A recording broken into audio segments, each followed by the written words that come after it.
Hello and welcome, everyone. I'm Amber Nightingale Sultani, the Associate State Director for Community Outreach with AARP here in Northern Virginia.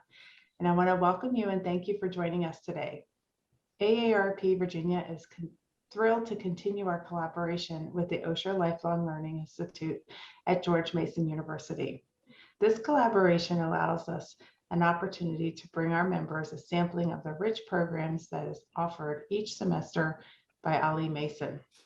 From our earliest beginnings, AARP has been a champion of lifelong learning.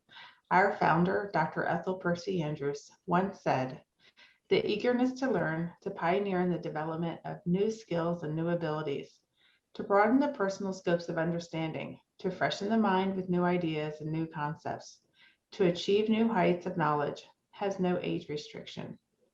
Those words are as true today as when she spoke them in the 1950s. Studies have shown that challenging your brain in new ways throughout your life may strengthen your brain. Our brain is stimulated and makes new connections when we learn new things or pursue new interests. So AARP encourages you to stay curious and give yourself a good mental workout by doing something that challenges your thinking, offers you enjoyment, and encourages you to grapple with new and complex ideas. And I hope today's lecture will do that for you and more. Thank you again for joining us. Greetings and warm welcome from Ali Mason. The Osher Lifelong Learning Institute at George Mason University has been in existence for over 30 years. We offer lectures, clubs, special events, and trips, as well as many volunteer opportunities such as teaching and service on committees. There are many things you can learn and do at the Osher Lifelong Learning Institute. We're very happy to be collaborating today with AARP, and I want to welcome all of our OLLI members, as well as those of you who are coming in from Virginia and across the United States. We're very happy that you've joined us today, and we hope that you will look at our website to learn more about OLLI at olli.gmu.edu. Please enjoy today's presentation. Thank you, everyone. And again, this class is How Does the U.S. Rank Globally? A Top 10 Summary 2022. Our speaker is Douglas Stowell. Good afternoon to all of you in Northern Virginia or wherever you may be. I am coming to you from Greenville, South Carolina today. I'm going to share screen and make sure we're all on the same page about why we're here. So you should see a title page entitled, How Does the U.S. Rank Globally? A Top 10 Summary. A little background on this program. It really originated as an 8-session course about 4 years ago. It has been condensed into 2 hours, so it's rather packed. I update it every 6 months, but with the pace of international events, there are certain things that I update almost weekly. There are about 7 sections here. We're going to try to cover at least 6 of those 7. Hopefully, some of you, at least with George Mason, have already received a copy of the full program. If you have not, you will see my email address at the end of the afternoon, and just drop me a line. I'll be happy to send you an entire PDF copy of the program. It is, as I said, packed with data, and I do move fairly quickly, and I do get excited about certain things, and I think you'll be aware of that. So let's move ahead. You have a basic background of where I'm coming from. Started my career with Eastern Airlines. Some of you may remember Eastern. Spent a fair amount of time with Xerox, winding up as their first director of market research. I went on to a British company called NLP Research Limited as U.S. Client Relations Director, creating clients both in the U.S. and in Europe for market research. And then I joined a political polling firm right there in Washington, D.C. Richard Worthland had been Ronald Reagan's campaign advisor and campaign pollster. So I kind of learned my craft of political polling under the aegis of Richard Worthland.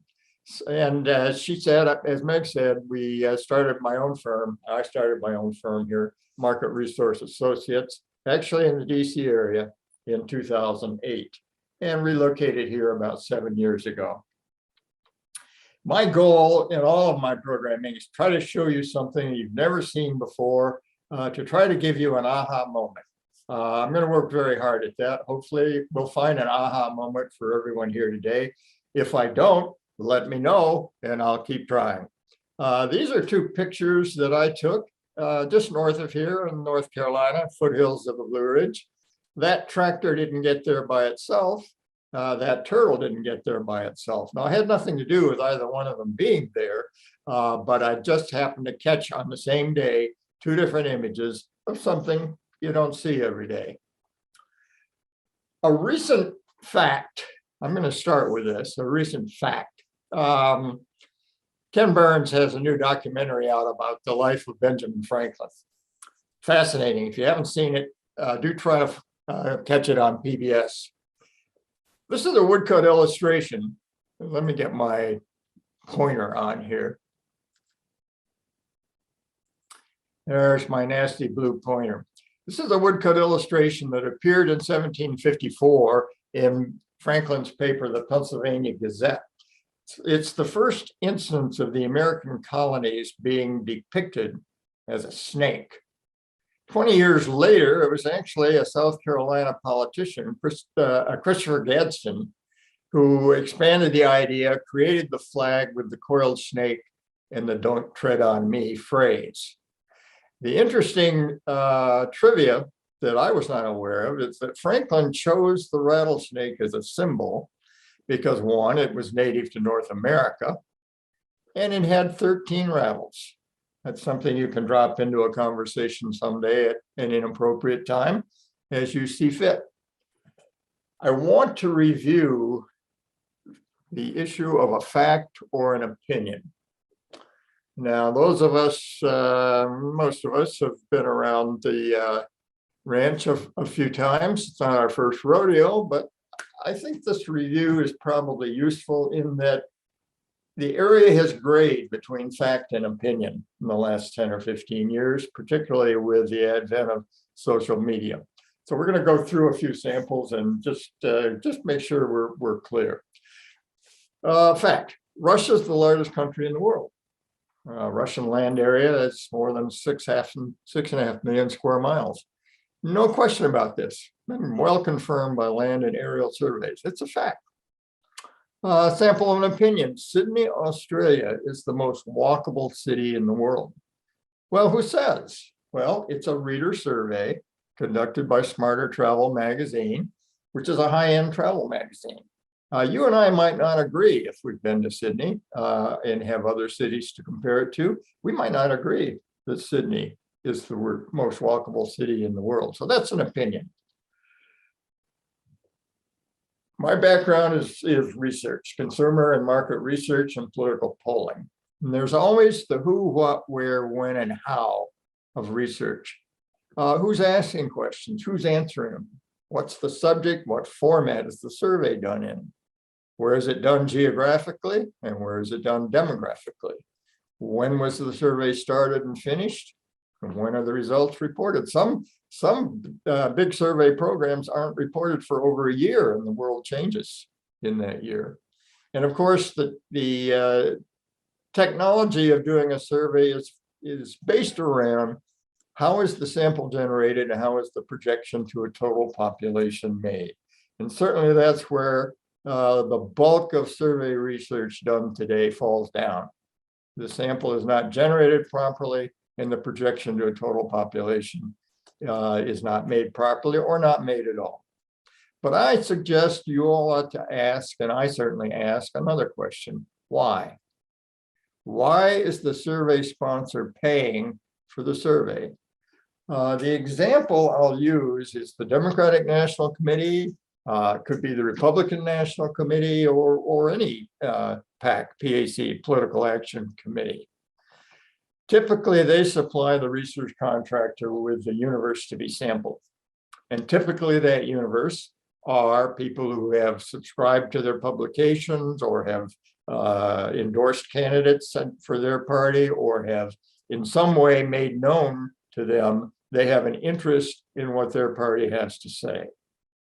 So that's a limited universe. It doesn't include the entire universe of potential voters here in the United States, for example.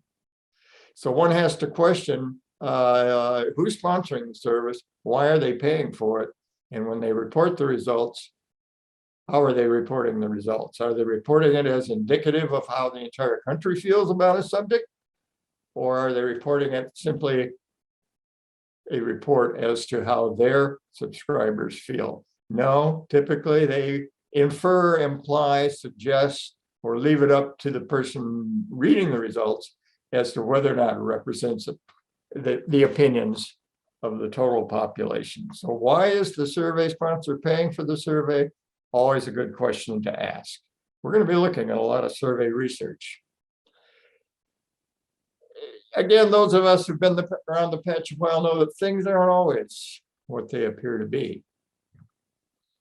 If we think back, we'll probably remember, yes, Elvis Presley shook hands with Richard Nixon.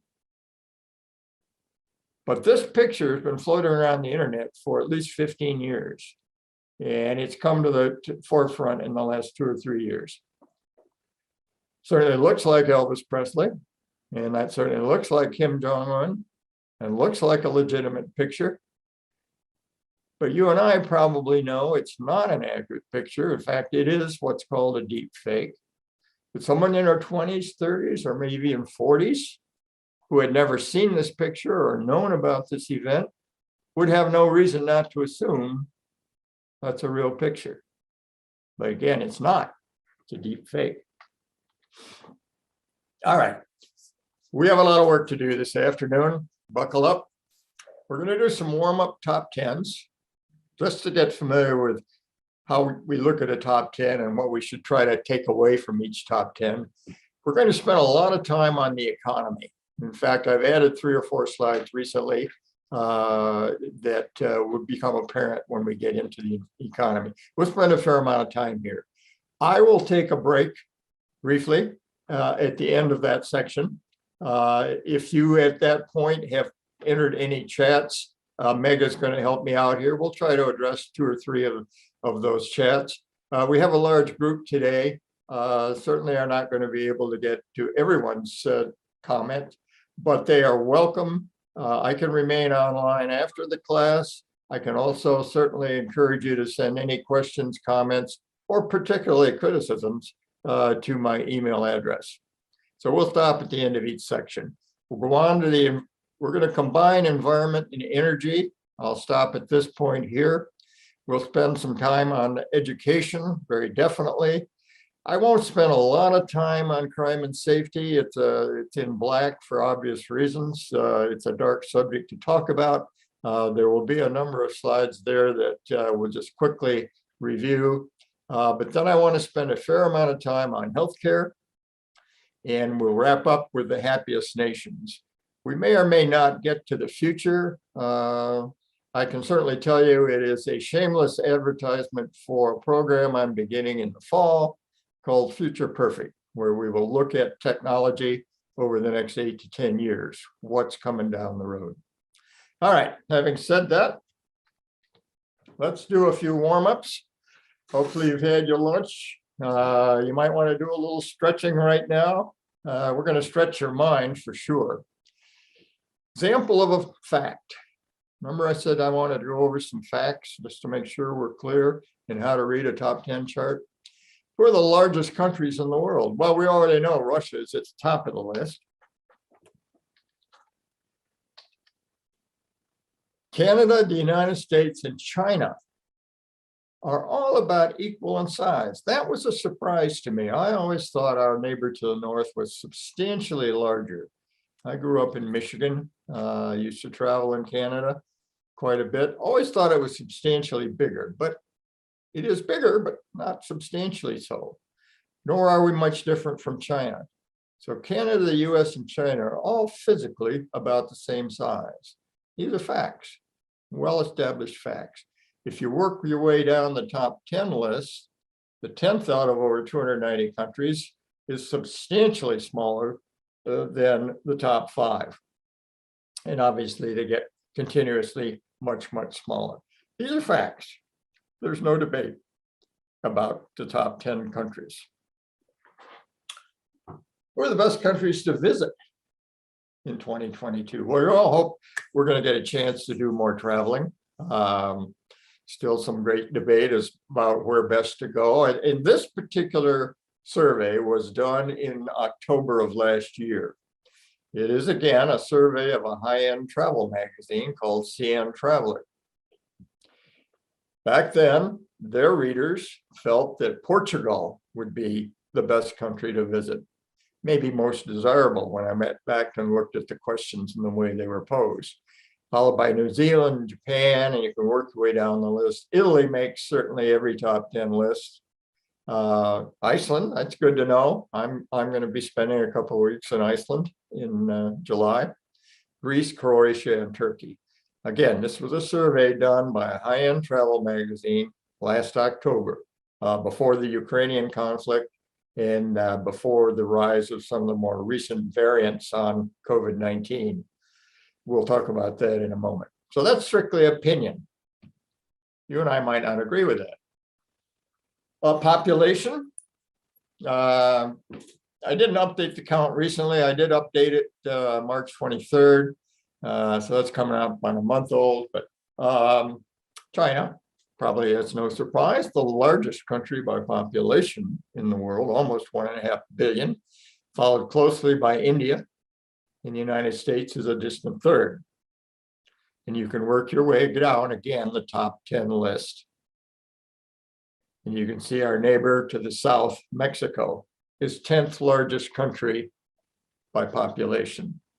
So those are facts. There are some estimates that are in here. There are artificial intelligence estimates that assess birth rates and death rates. But these are the official numbers. The United Nations uses them.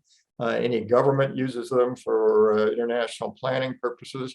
These are the facts that are currently representing the top 10 in population. And I do want to point out that every slide that I show you will have a source. There will be a link to the source. I always want you to be able to go back to the source of my information to verify any questions you might have about it. So there will be a link to the source for every piece of information. This one may get your attention, or it may not surprise you. Trust in the news. This is December 2021.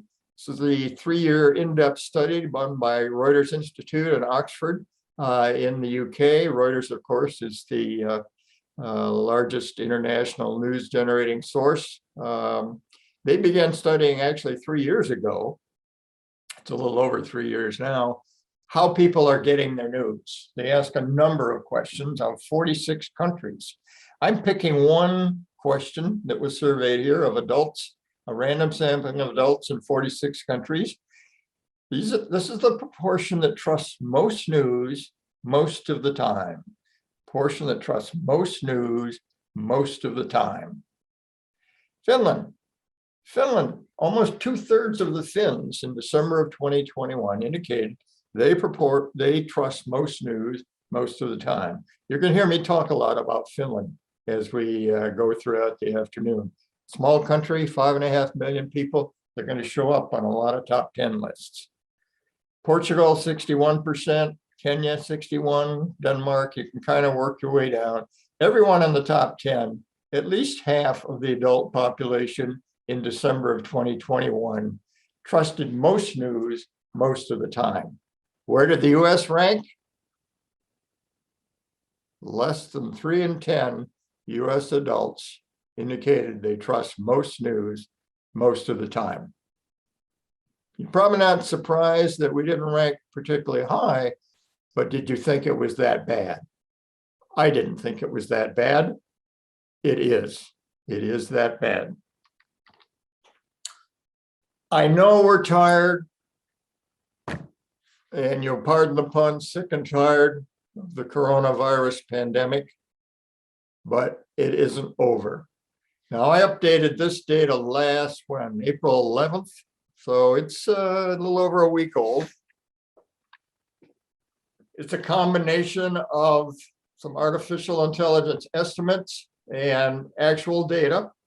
There, in the early days of COVID, there certainly were some issues with regard to what was reported as a COVID-19 case, whether it was accurate or not.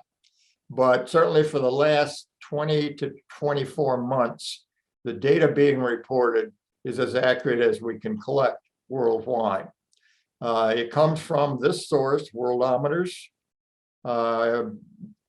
Johns Hopkins University, up the road a piece from some of you, is the collection point for the US data. They in turn report this to Worldometers. As of April 11th, nearly 500 million cases are reported worldwide with over 6 million deaths. This is a top 10 list we'd rather not be on, but the United States stands at the top 10 in terms of number of COVID cases, number of COVID deaths within a country, and about the same as the international average in terms of deaths per case. And you can kind of work your way down the list. I will tell you that South Korea was nowhere near the top 10 3 weeks ago. They were perhaps around 17th or 18th. You'll notice they have a relatively low death rate. The Omicron BA.2 variant has struck them with abandon, and they have driven them up now into the top 10, not a desirable list to be on, and they continue to grow. Europe is continuing to expand in terms of the impact of the BA.2 variant. It's only beginning to strike our shores. We are going to see, we have seen and reported a slight decline over the January, February, early March period of time. Those are starting to reverse. They're going to increase substantially in the next 3 or 4 weeks. This pandemic is not over, and we have to keep in mind the concerns for how we address the future in the next 3 or 4 weeks. I put this together because I really want to hammer home the point. The point is, the world's population is approaching 8 billion. There's our 334 million. We're 4% of the world's population. As of April 11th, we had about 17.8%, or 16.8, almost 17% of the world's cases. 3 weeks ago, we had 19. As I said, the number of cases was declining substantially in January, February. It's only now starting to build back up. So the bottom line really to me is that while we have 4% of the world's population, we're approaching 20% of the world's COVID-19 cases. Now, there can be a lot of reasons for that, more accurate reporting, awareness of the disease and the ability to treat it perhaps are greater in the US than in some countries. So there are a lot of reasons for it. I want to back up just to make a point. Are the numbers accurate to that level of detail? 989? Absolutely not. Absolutely not. The quality of reporting varies from country to country, but even if it's off plus or minus 10%, we're still going to be at the top 10 in terms of cases and deaths here in the United States.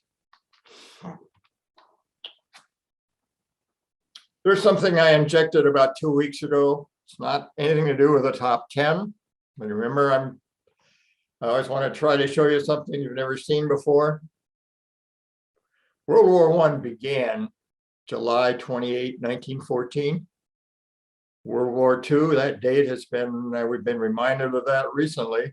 Poland certainly reminded us that World War II began with the invasion of Poland, September 1 of 1939. The Ukrainian invasion, 2/24/2022. Well, why would I tell you that? Of what significance? It happens that if you add the dates together in World War I, 68. If If you add the dates that World War II started, 68. If you add the dates the Ukrainian invasion started, 68. Well, who came up with that? And what does that mean? Is it a fact? Is it an opinion? Is it a coincidence? Is it some sort of conspiracy? I don't know who created that. It may have been some, I do know it was not someone in the United States. I know who made me aware of it. Somewhere in Europe, this was created.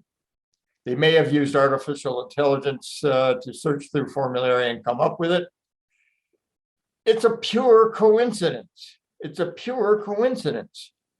But this is how conspiracy theories get started. And I'm guilty of promulgating it simply by reporting it to you. But I'm just trying to show you the, I'm going to use the term idiocy of many conspiracy theories. They have as little basis as this has. This is purely coincidental, purely coincidental. And it's factually accurate that the numbers add up, but it's purely a coincidence. It has no symbolism, no reflection on the future, none whatsoever. But this is how conspiracy theories get started. And we have to guard ourselves against that constantly. All right. You ready to get into the economy? This will be the most difficult section to go through. There's so much detail here that we need to remind ourselves about. Many of you will have far more detail and information that I'm able to present here, or that I really understand myself. Certainly I can be guided by your thoughts as well. Warren Buffett, chairman of Berkshire Hathaway, a very successful investor, a very interesting man, still lives in the same house he's lived in for 45 years, drives a 12-year-old car. He's a billionaire. Says, I don't read economic forecasts. I don't read the funny papers either. It's a relatively new chart. It isn't a global top 10, it's strictly a US top 10, but the subject of inflation, of course, is paramount on our minds right now. Inflation and immigration are the two eyes that are getting, the double eyes that are getting a lot of attention here in the United States.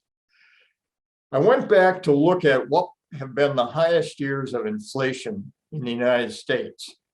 We have history back to 1919 of using the Consumer Price Index, the 12 months, the 12-month period. In 1946, and I started with 46, because that indeed was the highest year of inflation at 18.1%. Remember the 70s? It was up in the 13s. By 80, it was 12.5. 70s again, very high. 41, of course, still a war year, was high. And 42, 78, it was high. 8.9 in 81. 70s again, 8.7. And the commonly reported figure for the 12 months ending December 31, 2021 is 7%. I'm sure you've heard that frequently reported, 7%. You also heard that for the 12 months ending March 31st of 2022, the figure is 8.5%, and that is correct.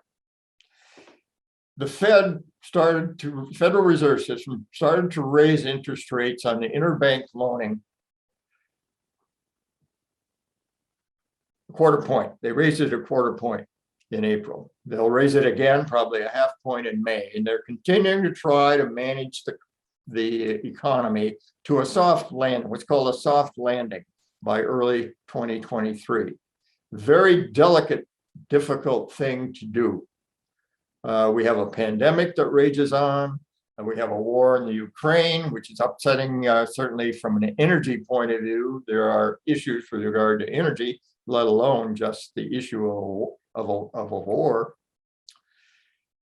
The Fed in April of this year, mid-April, is trying to steer the economy towards something under 5% for the 12 months ending December 31 of this year. That's kind of the goal that they set for themselves in their April report, just under 5%. Now, that's not the desired level. The desired, or quote, accepted level of inflation is around 2%.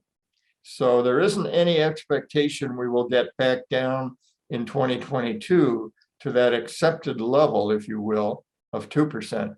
But if we can get it under 5%, that will be considered we're on our track for a soft landing. But then, of course, the data from March came out, 8.5% for the 12 months ending in March. Will we make that soft landing? Hard to know, hard to know. The other thing, of course, that people pay attention to, or the one thing that people are generally aware of, is what's happening to mortgage interest rates. That balance between the value of your money and prices. Well, just that 0.5 point raise in interest rates in April, that rate has gone up nearly a point. This is about mid-March. This is April 10th, I think, 4.72%. Almost a point increase in the 30-year mortgage rate, just raising the interest rate a 1/4 point, the prime interest rate. Industry chatter right now is that rates probably will be in excess of 7% by December 31, mortgage rates. So that will be an issue in the housing market, which of course is highly inflated right now. The other thing people pay attention to here in the United States and worldwide is the price of gas. That's probably the most obvious thing that people pay attention to. We all see these signs. These are California. Here again, I go back, and what I'm trying to show you here, and again, all of this data is available to you. If you do not have a hard copy or a PDF copy, certainly I will get you one. I've gone back and reset prices for each of these years, allowing for inflation to what they would be if they were charged in April of this year. By that, I mean, in 1946, the nominal price on June 30th of 1946 was 21 cents a gallon. That is the equivalent of paying $3.19 today. In 1950, which is just a 4-year change, it went from 21 cents to 27 cents. That's almost a 29% increase in just 4 years. And that's the equivalent of $3.22 when adjusted to 2022 prices, and so forth. Went up between 1950 and 1960, 15%, 60 and 70 went up 13%. Remember the 70s, high inflation. By 1980, price of gasoline had gone up 146% to $2.95 a gallon in today's prices. 16% in the 90s, 51%, and 84% the decade ending 2019 to $3.63 a gallon. 2019, we're paying the equivalent of $3.11 a gallon. 2020, the price of gasoline went down substantially, almost 23%. We were paying the equivalent of $2.39 a gallon. It even got down here in South Carolina at one point to under a nominal $1 per gallon. Unbelievable, unbelievable. What's happened now in 2021? Well, price of gasoline has gone up 35% over where it was in 2020. We paid an average of $3.30 a gallon throughout the year 2021. And now, in just 9 months from mid-June, remember I'm coming from mid-June here, in just 9 months, it's gone up another 35%. And I think it was April 12th when I did this, $4.27 a gallon. So the price of energy, the price of gasoline has gone up dramatically. And that is most evident to most consumers are well aware of that. When will it come down? Why is it so high? Number of reasons, of course. Number one reason remains the shortage of delivery equipment, or particularly drivers to drive petrol trucks throughout the country. We're still very short of the ability to deliver it. We're also, the refineries have been very, very slow in bouncing back from the tremendous beating they took in 2020. We weren't going to work. We were staying home. We didn't drive our cars. We didn't eat our offices. The refineries shut down dramatically. The drilling operations shut down dramatically. They have been very slow to recover in 2021. And so we're still paying for that. It's demand versus supply. That coupled with the Ukrainian war. Did you know Russia is a part of OPEC, the Organization for Petroleum Exporting Countries? Absolutely. OPEC is keeping the prices high. So there's a lot of political, geopolitical issue that are involved in the price of gasoline. I've often said, and those of you who've traveled to Europe, you're well aware Europe has been paying these kinds of prices for years, We're fortunate here, we haven't experienced that situation. Will we recover? Will we see things back somewhere near an acceptable level, whatever that is? Yes, the prices will settle back down. Will they ever get back down to the equivalent of $1 a gallon? I don't think so. All right, let's dive into some of the other measures of the economy and look at it on a worldwide basis. GDP is probably the most quoted measure of the size of economies. This is again, as of June 30th, 2021, the 12 months ending. The United States is the largest economy in the world by gross domestic product, $21 trillion. China is a distant second. And you can see the balance of the top 10.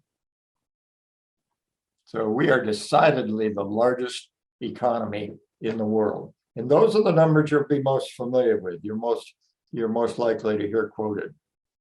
But there's another way economists like to look at gross domestic product.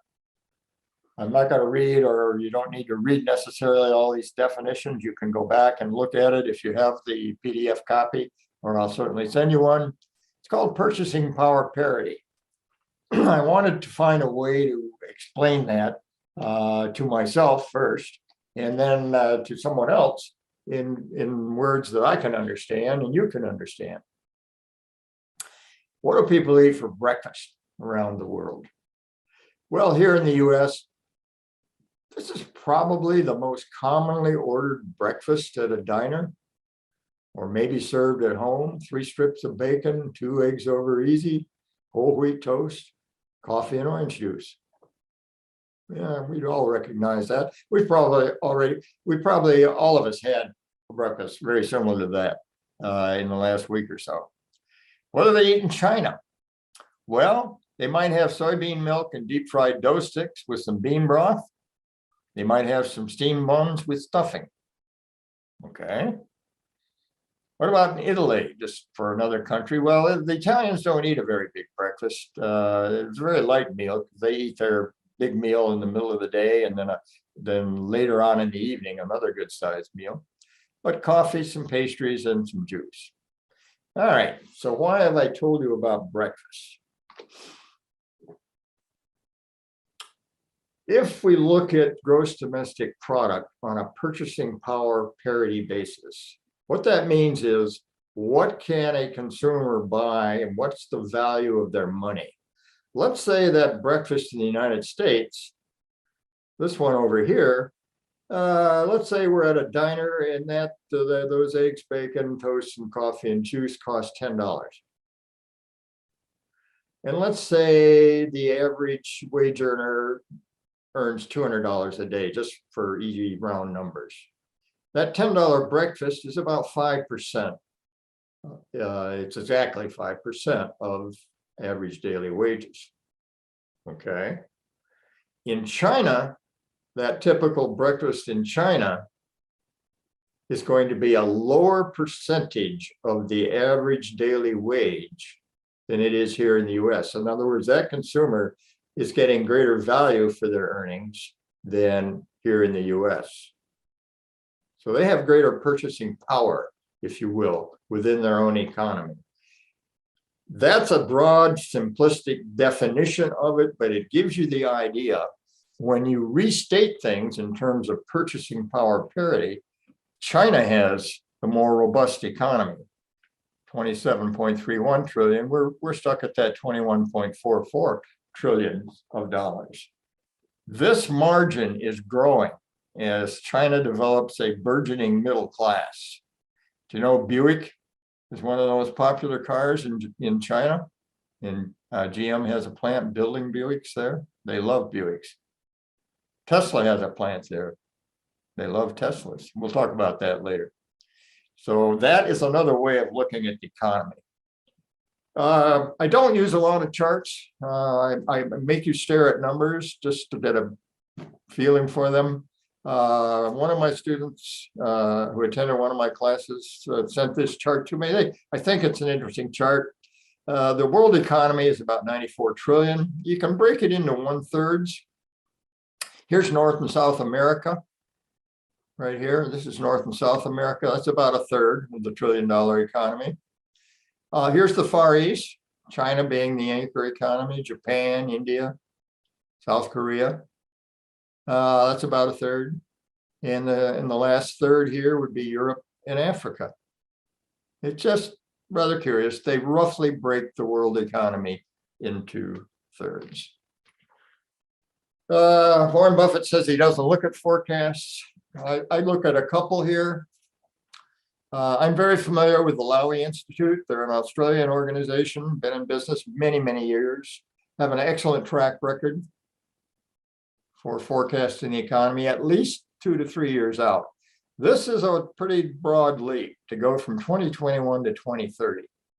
So the Lowy Institute is forecasting that China's economy will grow by 64% by 2030.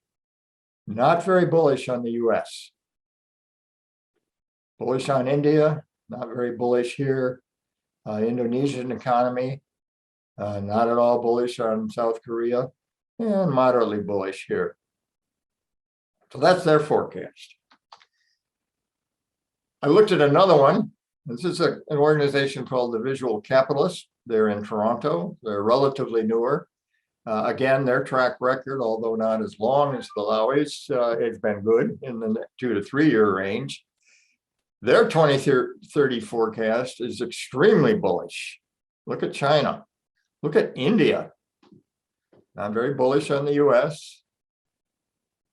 Very bullish on all it. Look at Egypt. And I've tried to get an explanation from them about Egypt, and I have not gotten a good explanation why they're so bullish on Egypt. Russia, 80%. That 80% is pre-Ukrainian invasion, I should say. Japan and Germany. When you compare the two forecasts, neither one are particularly bullish on the US economy. And they give a number of reasons, which you can go to their sites and look at the reasons they give. The caveat I give you is the one we talked about before from Warren Buffett. This is another economist. Economic forecasting is like driving a car blindfolded and getting instructions from a person looking out the rear window. In other words, it is extremely difficult. It's extremely difficult 1 or 2 years ahead, virtually impossible when we're trying to go out to 2030, particularly with today's challenges. How about GDP per capita?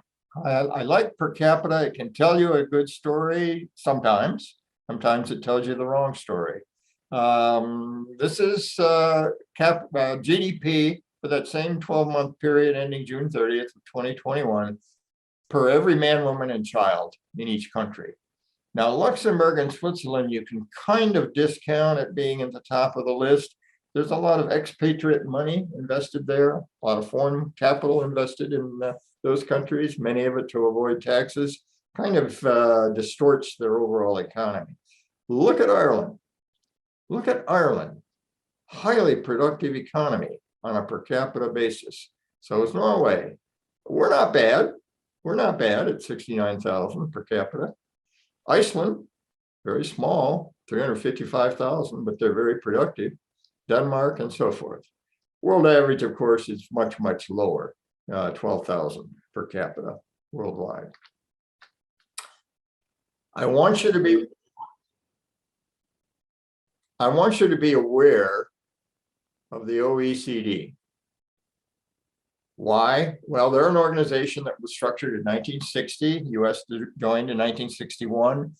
37 democracies are the charter members, 37 democracies. Their headquarters is Paris, and these are the 37 right here. They have, as a professional market research consultant, my job is always to vet out and find the best sources of data.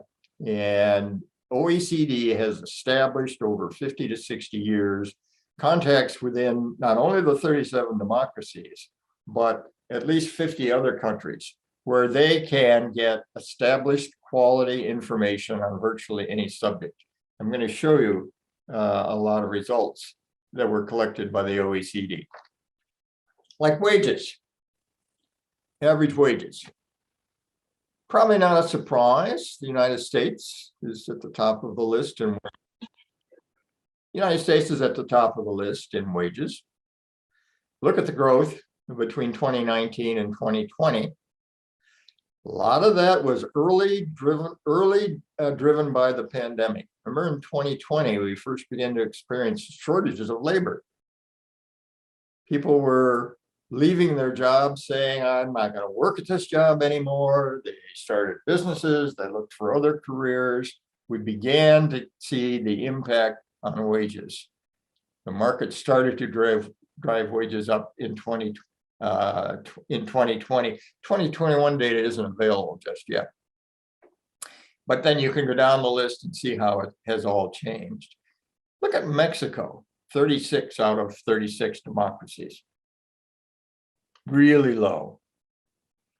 I bought a Ford Fusion hybrid in 2013 in Washington, D.C. when the price of gasoline was about $4.50 a gallon in Washington, under the expectation it wasn't going to get any lower. That's how good a forecaster I was. Still have the car, excellent car, about 40 miles to the gallon, mechanically sound, haven't even put new brakes on it. Hybrid cars have what are called regenerative brakes. No reason to sell it just yet. Nothing really I care to buy just yet. My next car will be electric, but I'm not quite ready. Thought it was an American car, Ford. How much more American can you get than Ford Motor? Turns out it was assembled in Mexico. Now, if I'm the Ford CEO, I have a choice of paying this kind of wage or this kind of wage, and I can get the same quality. What decision would I make? It's a rhetorical question. I'll move on. I told you the economy would be the longest and most difficult subject we'd go through here. We're nearing the end. Minimum wage is also one of the current hot topics in the country, our country certainly. Here are the top 10 countries by national regulation. Top country, democracies rather, by national regulation. Luxembourg, no surprise, top of the list. The Netherlands, quite high. Australia, and you kind of work your way down the list. Equivalent US dollars. As you know, we're at 7.25 an hour by national regulation. I went a step deeper. Don't get scared by all these numbers here. There are 30 US states that have a minimum wage greater than 7.25 hours, 30 with a minimum wage greater. For example, the District of Columbia has been at $15 for several years. State of Washington is at 12, and so forth. These are the 30 states that have a minimum wage greater. It gets down to New Mexico at $7.50. What I did is I simply looked at the 30 states and weighted it by their population to get a figure. So that average figure there in those states is $10.17 an hour. The average of all of these states is about $10.17 an hour by state regulation. But that really wasn't my goal. I wanted to find out, since there are 21 states at $7.25 an hour or less. Ooh, what do you mean less? Well, believe it or not, Wyoming and Georgia have a state minimum wage lower than $7.25 an hour. So when we throw them into the mix, we have in the United States right now an average minimum wage by regulation, either state or federal, of $9.05 an hour. But I can tell you that's not cutting it here in Greenville, South Carolina. Greenville's a relatively affluent area, very low unemployment. Wages are fairly high. Nobody is working for McDonald's at $9.05 an hour even. Certainly not 7.25. McDonald's is paying 12 to a high school student flipping hamburgers. I noticed Hobby Lobby the other day had a sign looking for help, as are many organizations. Their minimum wage, $18.50 an hour for full-time employees. The market, as I said earlier, is driving wages up. Now, our federal government, you probably know better than I in the DC area, really has no appetite to address minimum wage right now, but the market has taken the place of that and has driven the wages higher virtually everywhere in the country. Poverty. How do you define poverty? This is again from the OECD. The definition here in the survey is the poverty rate is the ratio of the number of people whose income falls below a poverty line taken as half the median household income of the total population. Well, we need some numbers to understand that. The median household income in 2020 was $67,521. That means the 50th percentile, the middle. If you stacked all of the incomes up, it should be the middle income level. $67,521. Half of that, or the poverty level by this definition, is $33,760. So it's a very simple job for the OECD, because they have all of the collection points well identified within these countries, to go through and survey not only the 36 democracies, but I think they have about another 50 countries that they surveyed here. And what the survey shows is that South Africa has nearly 35% of its households are living on the equivalent of less than $33,760, the equivalent in their economy, 35%. Brazil, 34%, Costa Rica, Turkey, Israel, surprised at Israel, Chile, Romania. What really got my attention and should get your attention, 21% of US households in 2020 reported less than $33,760 in earnings. And a household could be 1, 2, 3, could be 5 wage earners. 21%, one fifth of households in the United States. Wow. Taxes, I won't spend a lot of time here, no surprises. It's largely the European Union countries, single, no children, taxpayer. You can see where that is. We were at 31.7%, 25th out of the 36 democracies. Similarly with 2 income, 2 children taxpayers, we were 25th on the list, and that included the tax cuts of 2017. Most of you are probably aware the Europeans and others pay a value-added tax in addition to income, added to a product at every point in the supply chain where value is added to it, from the mines where the minerals are mined, to the manufacturer, to the distributor, to the wholesaler, to the distributor, to the retailer. There's a tax added. Who are the most taxed countries in the world? Income and value-added taxes. Remember I said we'd see Finland again? 57% of a Finn's income goes to a combination of these 2 taxes. Wow. And you can see who the top 10 countries are. Ireland, a highly productive economy, but they're paying nearly half of that in taxes. The US, we were 41st. Lastly, can we talk about the national debt? Oh my goodness. Oh boy, the national debt. Again, as of June 30th of 2021, for the 12 months ended, our national debt was 9.230 trillions of dollars. And it's gone up since then, of course. Second was Japan at 9 trillion. Now that really kind of shocked me. Japan, 9 trillion. Why was that?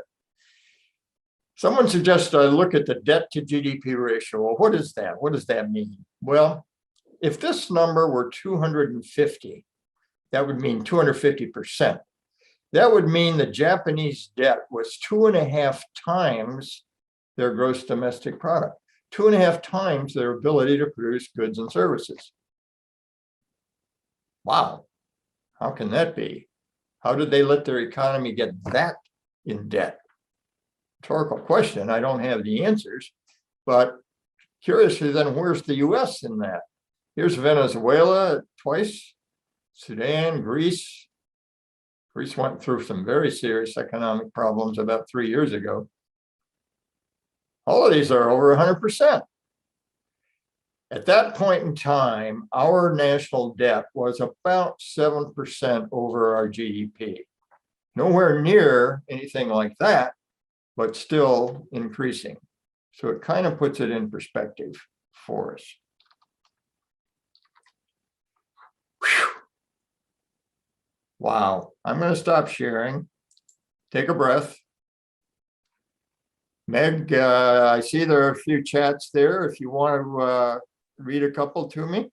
Okay, I'm going to start with the Q&A. So how do we have the highest earning per person and such a low minimum wage? Are millionaires messing with the results? We could spend a half an hour just discussing that. That's called distribution of income. And that's a very delicate political subject here in the United States. Next question. What happens to economic ratings if you use medians rather than means? The median will certainly will give you a little more accurate picture of how incomes are distributed. Averages can be very driven by the high end, the billionaires. So you do have to be careful about that. That's why I used the median, the 50th percentile, when we looked at some of that data. And we have a question. How accurate were the 2020 forecasts done in 2010? Forecast in 2010 for The 2020 forecast. Yeah, good question. That's a good question. I suspect most of the economists who made their forecasts for 10 years probably have deleted them from their website by now. That would be my guess. But it would be interesting to go back and look. Good point. I like that.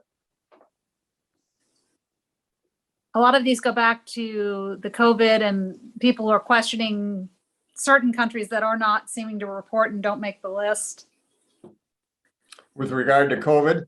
Yeah, like China and Russia. They are, well, Russia is. Yeah. Russia's definitely on the list, and the reporting from Russia is pretty accurate. Well-established contacts there. I don't think the Ukrainian invasion has changed some of those access points. I haven't checked recently. China does not report. That's true, but based on observations made by healthcare professionals, their death rate is about the same as the world average, but their rate of infection is much lower. I mean, you saw what they did during the Olympics. I mean, they really can shut down the economy quickly. Shanghai is completely shut down right now. The streets are empty in Shanghai, one of their largest cities, due to the Omicron BA2 variant. So they can quickly move to shut down their economy. Masks are still absolutely mandatory in China. They've done a lot of things to control the disease far beyond what we've done here. The European countries have done a lot of things far more than we have done here in trying to control the spread of these variants. And there is one comment on comparing old data to the current data. It says you cannot compare inflation data from 1946 and 47 to 2021 because methodology has changed. That's not a correct statement. I'm working with the exact same methodologies. The collection points are much sharper than they are now in terms of the amount of data that does go into the CPI, Consumer Price Index, but the methodology remains the same. I think that pretty much covers a spectrum of. Okay, coming in. super. I'm going to have a quick drink of Atlanta's favorite beverage. That's Coca-Cola. And it gets easier from here. At least I'll let you be the judge of that. Let's get back.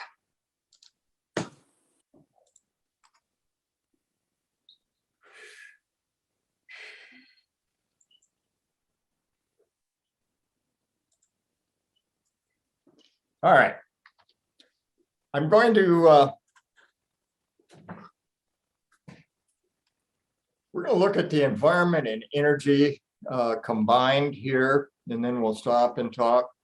These are both shorter and I think a little easier to understand reviews. Albert Einstein said years ago, obviously, the environment is everything. That isn't me. Those of you who might have gone to Yale instead of Georgetown or the American University, or certainly George Mason, might be aware that Yale has for some time sponsored something called the Environmental Performance Index. They use 32, I think it is, indicators in 11 different categories. These are what I call metric or statistic-based survey research. They're looking at numbers, statistics that are collected within each of the 180 countries that are included in their survey.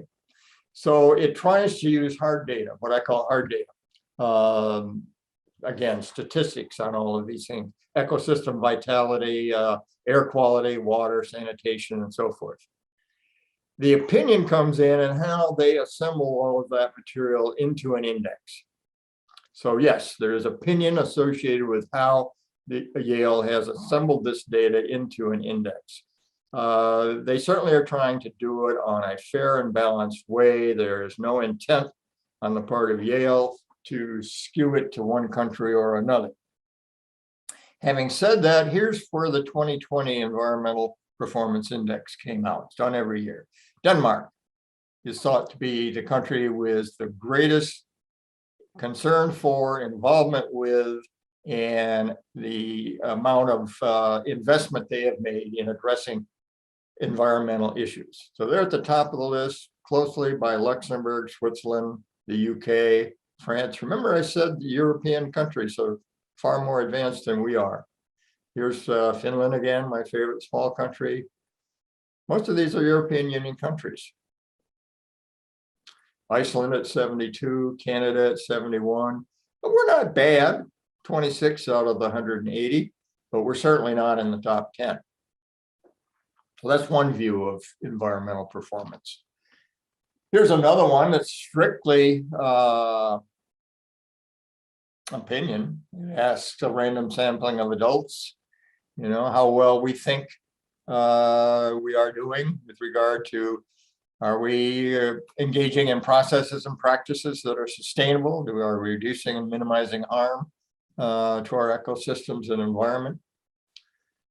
It looks at laws and guidelines, asks people, random sampling of adults, to think about all of those things and indicate where they think their country is performing well or not. The Swiss are quite fond of what they're doing. The French, the Danish, of course. Malta was quite high. You can see how, here's Ireland, here's my little favorite country again. We were way down the list. Well, no, excuse me, 27th. Similar to the metric-based study, not in the top 10. And again, these are the opinions of adults, a random sampling of adults in the US. The China data, I'm going to discount it. I can't imagine the Chinese government allowed just a pure random sampling of adults in China to participate, nor would they have allowed this sort of thing to appear. That it snuck through, that was a mistake on their part, I think. Air pollution, 10 major causes. You probably can name them yourselves. Just a moment on wildfires. You're well aware of the intensity and gravity of wildfires over the last 10 years. Not only are they more numerous, they're more damaging than they ever have been. Florida just now has gotten a fire under control in the northern section of Florida. We've had some fires break out in North Carolina, 40 miles from where I live. Very unusual for this time of year. Wildfires are an increasing sign of a declining, an increasing global temperature, which I want to talk about next. Now, I don't want to get into the debate about whether or not the rise in the globe is totally associated with cyclical behavior over the history of the world versus the industrial age. I simply want us to be aware that the temperature of the globe is changing. These are facts. There is no way to debate whether or not the average temperature of the world is changing. It's changing and it's going up. And it's really started to go up significantly from about the mid-50s. The 10 hottest global years on record are all in the 21st century. In fact, most are in the 2010s. 2016 is the highest increase, slightly higher than 2020. 2021 data is not available. The chatter that I get from the railroad track I put my ears on is we'll probably be a little under 2016, a very little under, but 1 year does not a trend make, of course. So the globe is warming, the climate is warming. There shouldn't be a debate about it. There is, but there shouldn't be. It's a scientific fact. I won't spend a lot of time here. I got enamored with this. Cattle produce methane. Methane is 16% of greenhouse gases. To improve that, you have to feed cattle something different. You have to go through genetic changes to produce a new generation of cattle interested in different food. The only point to be made here is that there has to be some sort of economic incentive coupled with population demand for something to happen here. The major dairy farms aren't going to switch over from grass feed to corn or seaweed derivatives without some sort of economic incentive. Failing that, it has to be a public demand. Neither of those exists right now. But just a fact to be aware of, 16% of greenhouse gases are from methane, and cattle produce methane. We know how to reduce the carbon footprint. We use electricity. We're going to talk about that in greater detail in a moment. Improve energy efficiency, biofuels, reduce CO2 emissions. Landfills are a problem as well. Who are the worst emitters? Well, there's probably no surprise here of greenhouse gases. China is at the top of the list. Remember, they have 1.5 billion people. We're second, a distant second. India's third, a distant third. Remember I said you have to be careful with per capita charts? I wanted to see, and I found this chart, so I just copied it straight away. The link is at the bottom to the source. These are the countries with the highest per capita emissions in metric tons per man, woman, and child. Well, look who's at the top of the list, Saudi Arabia and the US. Well, how can that be? Saudi Arabia is a very small country, population-wide, but they have a large number of refineries, a relatively small population to spread it across, so they wind up at that 17.6 metric ton level, as does the US. And we have 334 million people. Canada's second, Australia. Can work your way down the list. The reason I say you can be misled is that here's China way down here. Doesn't look like they're much of a contributor here on a per capita basis. And it's true, on a per capita basis, they aren't. But they want to have 1.5 billion people to spread that 10 gigatons across. And many of those are peasant farmers who don't even have electricity. So this can give you a misleading view of the world. You have to be very careful when you look at those per capita charts. Global CO2 emissions from transportation, nearly half is passenger cars, freight, aviation, and shipping. This chart I might as well take out. It didn't tell me a whole lot. Cars owned per 1,000 citizens. Well, San Marino and Monaco are very wealthy, very small parts of the world, as is Iceland for that matter. They have a high number of cars, but only 350,000 in population. New Zealand has a lot of cars. We have a lot of cars, but then I grew up in Michigan. Detroit was the center of the automobile universe in the 40s, 50s, 60s, maybe even 70s. Australia, and it rounds out the list here. The point about China is this is 2020 data. If you went back 5 years, China would have been probably close to 120th out of 190. They're moving up rapidly in buying cars. Remember I said Buick is a very popular car in China? It is. They have a burgeoning middle class. And one of the things they seek are big cars. And they're moving up quickly. Where were passenger cars sold and who manufactured them in 2020? Isn't it Detroit? No. China built and sold 20,177,731 cars by the most accurate accounting. China, a distant second, we are in third place. China has over 45 manufacturers, Chinese manufacturers, half of them building electric cars, just within China.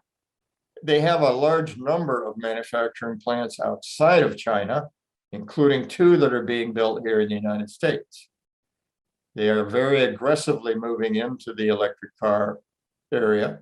Tesla is the largest manufacturer of electric cars, but again, China has at least 25 companies manufacturing electric cars, probably a few more that aren't accounted for on a worldwide basis. So China as a country has more manufacturers manufacturing cars and more manufacturing electric cars. I want to move on to energy because I think energy and the environment are related. And we do have a lot of material to cover. I know I'm moving quickly, but again, soft copies are available. If you didn't get them, we'll certainly make you aware of how to get them. Energy. Thomas Edison said this in 1931. I'd put my money on the sun and solar energy. What a source of power. I hope we don't have to wait until oil and coal run out before we tackle that. 1931. I had to remind myself, where are our sources of energy? Nuclear, coal, wind, water, biomass, natural gas, oil, solar. What's an exajoule? Why do I put it here? You don't have to remember the definition, but it's a huge number. It's 10 to the 18th or 1 quintillion joules. A joule is a measure of energy. That's all we really need to understand the next chart. Who consumes the most energy? Well, it's probably not a surprise. We're there 1.5 billion people. China is number 1. US is number 2, a distant second, but a solid number 2. India, again, India with 1.4 billion. Look at Russia, very small country population-wide. Look at the amount of energy they consume, as well as produce. We'll talk about that in a moment. And so forth. Here's the top 10. Okay, that's energy.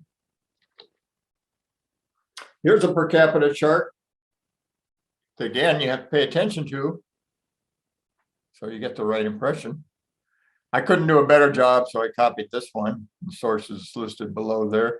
Lays it out on a per capita basis. This is 2019, so it's a little dated, but coal, oil, gas, and so forth are the color codes here. The country that consumes the most energy per man, woman, and child is the United States. 78,663 kilowatt hours per man, woman, and child. Curiously, Sweden, much smaller population, is second. Well, Sweden is a high manufacturing area. It's also in an area where they use more light. They have more dark days than many other parts of the world. Those are the only reasons I can think of why Sweden, with its relatively smaller population, would be so high on a per capita basis. Germany is a high manufacturing country, as is Japan, France. You can kind of work your way down. Here's China. Once again, they use a lot of energy, most in the world, but they spread it across 1.5 billion population. So it shows them a little bit down the list there. Thing to be aware of is this one up here. We use a lot of energy. This is one of these political point charts. It's accurate, but it's set up in such a way that if you consider going back to 1800, where we didn't really use a whole lot of energy and most of it was from biomass, about 1900 it starts to grow, but by 1950, energy consumption just jumps off the chart, just mushrooms. Visually, it's correct. Factually, it's correct. But it begs the question of, what really began in the late 18th century, late 19th century, early 20th century. And why does it really mushroom beginning about 1950? To examine all of the reasons for that. So where do we get our energy from on a worldwide basis? In 2019, the best data I could find, about 31% of the world's energy came from oil, 25% from coal, and 23% from gas, natural gas. And then you can kind of work your way down the list here. Nuclear was 4%, hydro 6%. Wind was 2%, solar 1%, other renewables, and biofuels. So that's where our energy came from, largely these three up here.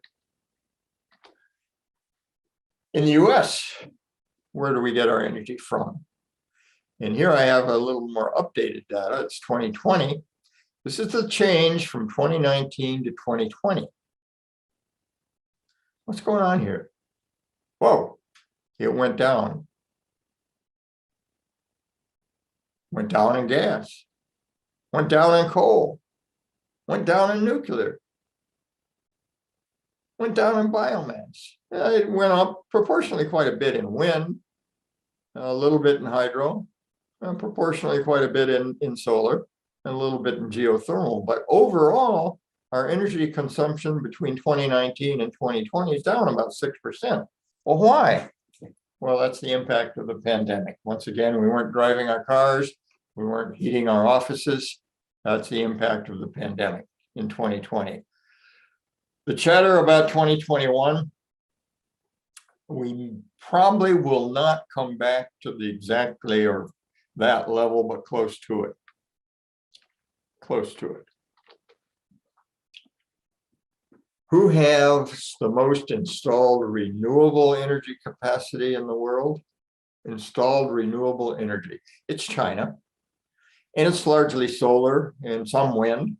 They don't have a lot of hydroelectric to draw on. They are the world's largest manufacturer of solar panels.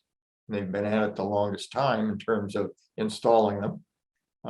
So they have the most solar, they had as of end of 2020, the most renewable energy sources installed. The United States is second, and you can kind of work your way down. France is down here at 55. The French right now, about 45% of their power is from nuclear. Macron, of course, is up for re-election. He's in a runoff election here in another week or so. He has made it part of his platform to build 4 new modern nuclear energy plants to become less dependent on particularly Russian oil and Russian natural gas. So nuclear, the French are fairly married to nuclear energy. Not so much true in some of the other European Union countries, but certainly the French are. Who's leading the transition to sustainable energy? Complicated chart. You can, if you have an interest, you can dig deeper, but it essentially indicates, and you'll see basically it's European Union countries that are in the top 10 here, who are both by legislation and by market-driven activity moving to sustainable energy more quickly than other countries. It's both system performance and transition readiness. Sweden is at the top of the list, Norway, and these are all European Union countries. And remember, I talked about, except for Iceland, of course. Remember, I talked about the fact the European Union has been leading the charge on the environment far ahead of the United States and in any other part of the country, and it shows up when they're measured. All right, take another break. Okay. Oh, everybody shut up. I don't see any chats. That's Well, I have a unbelievable. couple in the Q&A. All right. William asked, hasn't the closing of many coal producing companies had an effect on our energy use? If so, what are we replacing it with? I'm sorry, the closing of what? Coal producing companies.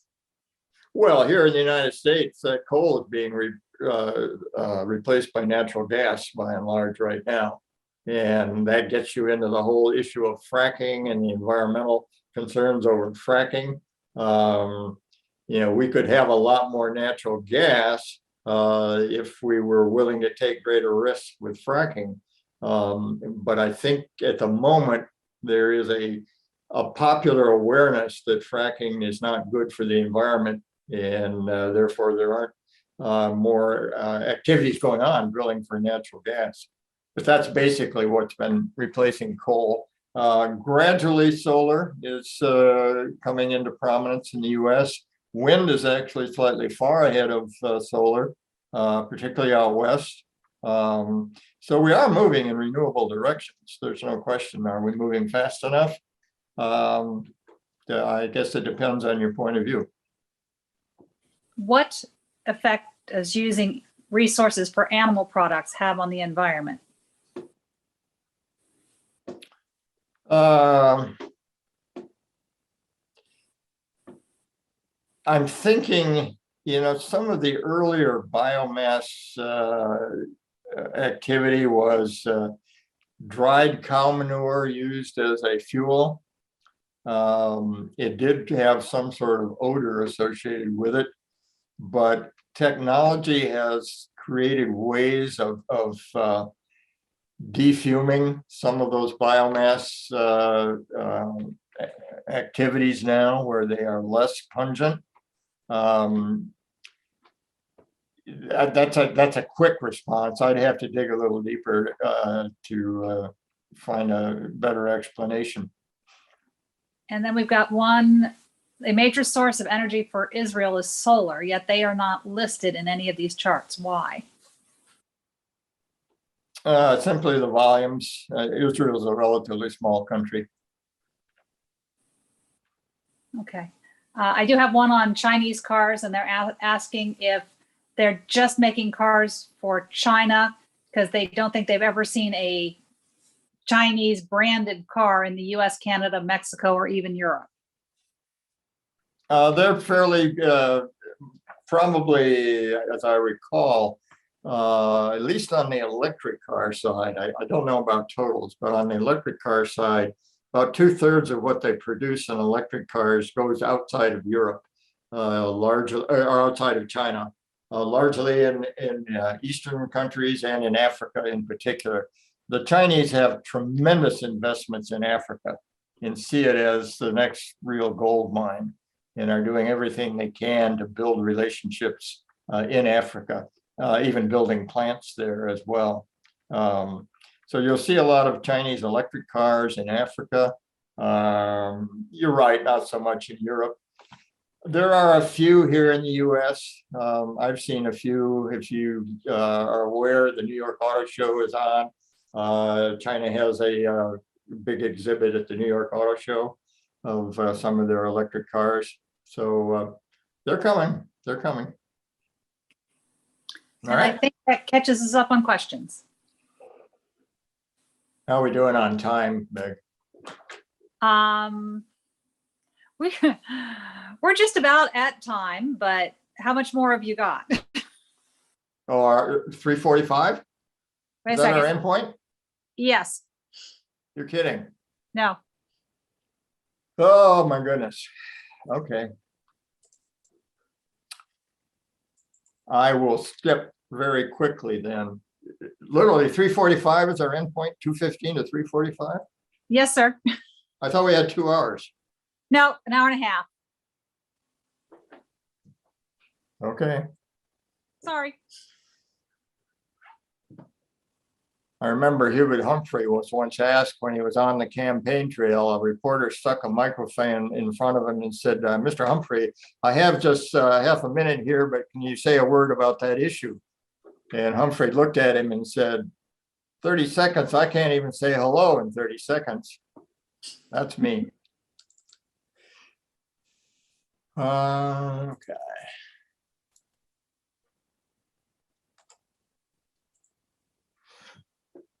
Well, my apologies. I misunderstood. I thought we had 2 hours. There's a lot of heavy material here. In education, some of you, I'm sure, are retired school teachers. You know it's very difficult to measure quality of education. There is one chart here that the World Top 20 project looks at metrics or statistics, has the United States 13th on that list in terms of quality of education. You would have to go to the website and look at how they measure and what they measure and come to your own opinion if you think that's good. I'm going to skip along some of these. Who are the most educated countries in the world? Well, what do you mean by that, Doug? Well, I took a look at those who had at least 1 2-year college degree or more. Educated doesn't necessarily mean smartest, just they have at least 1 2-year college degree. South Korea is at the top of the list. Canada, Russia, 62%, so forth. We were 11th. We've hovered around 50% for quite some time. If you really want to get into detail and you really want to get concerned about what's going on with education in the United States, look at these 3 charts. Look at these 3 charts. This is the PISA, the Program for International Student Assessment. Tests the knowledge of 15-year-old students who are nearing the end of their education. It's in 90 countries. They look at reading, math, and science every 3 years. The 2018 study was postponed and will be done in May of this year. Here are the top 10 in reading, math, and science. You will find the US nowhere near the top 10. Nowhere near. One of my hot buttons is elections. Here is the latest turnout by the major elections in each of the top 10 countries. Turkey is at the top of the list. Hungary is number 10. We did rather well in our last election at 62% of the voting age population. However, if you spread it out and look in detail, look at all the elections across 21st century. I'm not going to, here we are, the percent of the voting age population, barely 50%. Good news, we got up to 62%. But if you look at the winning percent of voting age population, not necessarily those who voted, not necessarily, does not concern itself with how many registered to vote. Simply the voting age population, those people that could vote. barely a quarter actually elect the US president. Barely 25% of voters elect the US president. And we wonder why we have so much confrontation and debate. I'm not going to spend any time on crime and safety. You can talk about that for years. I want to wrap up a couple of things. Safest countries in the world. How do you measure safety? The Global Peace Index measures that. They look at the number of internal conflicts, the level of distrust, political instability, potential for terrorist acts, number of homicides, and military expenditures as a percentage of GDP. 161 nations done every year. 2021, here are the top 10. Iceland is considered the safest country. Good to know, I'm headed there. Work your way down the list. We're 117th out of 161, 117th. Why? How can that be? Go back. This is data collected in 2020, reported in 2021. Go back and look at the number of internal violent riots going on in US cities in 2020. How about the level of distrust? Only 3 in 10 of us even trust our local news, our national news. Political instability. I'm a political junkie. We are certainly in an unstable political environment. How about terrorist acts? When will the next cyber terrorist act shut down part of our infrastructure? We worry about that. We didn't look at homicide rates, but we have one of the highest homicide rates in the world, gone up substantially during the pandemic. In military expenditures, as a percentage of GDP, it approaches 7%, twice as much as the next highest country. Kind of adds up to a bad safety score. Healthcare, I'm only going to make one point.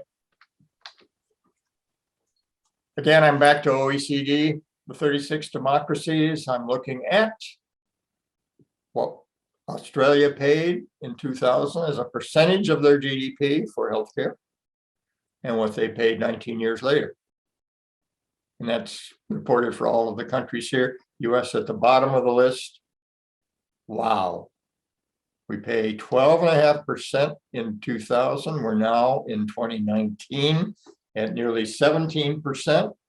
By the end of our fiscal year 2021, we are higher than that.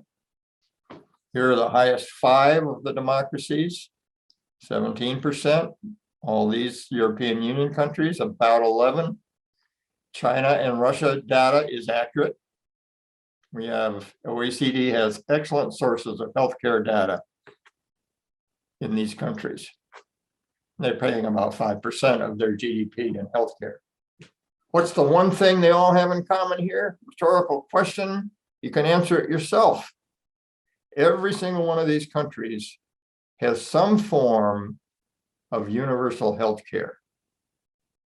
Different systems, different deductibles, different ways to access it. But every one of these countries, except the United States, has national uniform, universal health care. Let me wrap up with obesity is a big concern of mine. I'll just tell you the bottom line. 2 out of 5 US adults are obese. 2 out of 5 US adults are obese. Who says? Ask your doctor. By body mass index, the universal measure of obesity, weight in pounds times 703 divided by health in inches squared, comes up with a 2-digit ratio. If you're 30 and over, you're obese. 2 out of 5 US adults are obese. You can look at the prosperity index and see what countries are considered the most prosperous. A lot of detail goes into it, but remember Denmark comes up at the top of the list.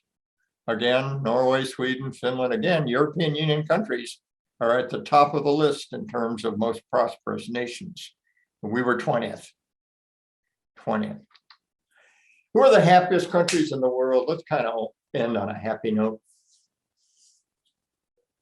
Well, how do you measure happiness? World Population Review does it every year. Again, they look at a combination of statistics and opinion, gross domestic product per capita, the amount of social support, how long do people live in each of the countries, freedom to make their own life choices, the generosity of the general population, and their perception of internal and external corruption within their country. 153 nations. Look who's at the top of the list. My favorite little nation, Finland, 5.5 million. Remember the Finns? The most taxed people in the world. And yet they come up as the happiest nation in the world.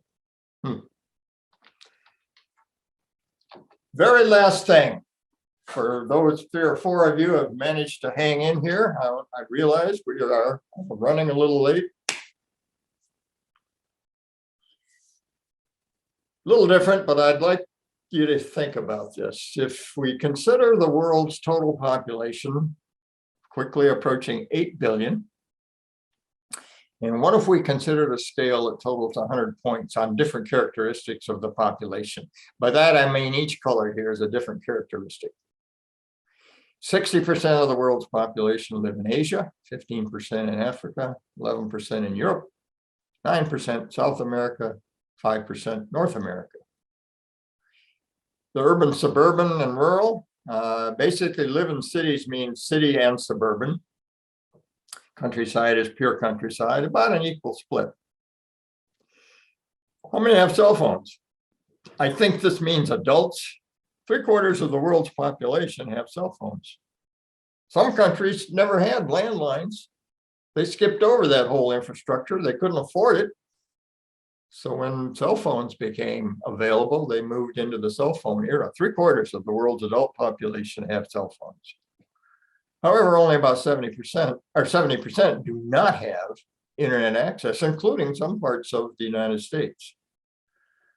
On a religion perspective, 1/3 of the world are Christian, 22% Muslim, 14% Hindu, 7% Buddhist, 12% the myriad of other religions, 12% profess no religious beliefs. How long do we live in this world? 2/3 of the population don't make it past 64. They die between the ages of 15 and 64. Regrettably, 1/4 don't even make it that far, often dying at childbirth. Only 8% live to be 65 or more, and only 7% have a college education. I leave you with this thought. It's not mine. Someone else wrote it. But it's a thought that I think we can all learn something from, reflect on. If you have a home, if you eat full meals, if you have clean water, if you have a cell phone, if you can surf the net and you've gone to college, you're in a highly privileged 7% of the world's population and are likely to live beyond age 65. I thank you for your attention. We won't talk about the future. That's a new program I'll have in the fall. I will give you this. George Burns said, I look to the future because that's where I'm going to spend the rest of my life. And let me just put this up again. If you did not get a copy and would like a copy of all the charts, send it to that email address and I will make sure you get it straight away. If you have any comments, questions, while I say the deadline for complaints was yesterday, certainly I learn more from your complaints and critiques than I do from positive comments. They're always welcome. I always look forward to them. And every email gets a response. And just a quick informational point, I have checked with Susan. The AARP members did get their slides before the class. Good. She has sent them out during the class to our OLLI members. Sorry for the delay, but you should have them in your inbox when you go check. Terrific. And when you get a chance to go back through it and do have a comment or question, that email address is at the back and I'd love to hear from you. Have a very super rest of the day. I hope to see you again down the road. Thank you so much.